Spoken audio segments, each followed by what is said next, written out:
जीतने के बाद तो हर कोई गले लगा लेता है, लेकिन हारने के बाद जो गले लगाए वो होता है अपना। झूठ इसलिए जीत जाता है क्योंकि सच्चाई का साथ देने की औकात सब में नहीं होती है।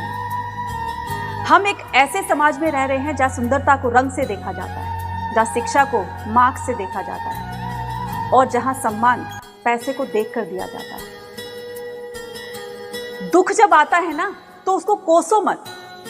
दुख आता है तो हमें बहुत कुछ सिखा कर जाता है और दुख की घड़ी में ही पता चलता है कि कौन अपना है कौन पराया है। आपके सामने बोलेंगे कुछ और, लेकिन पीठ पीछे जो आपकी बुराई करे वो आपका अपना नहीं, वो दुश्मन से भी बढ़कर होता है ना।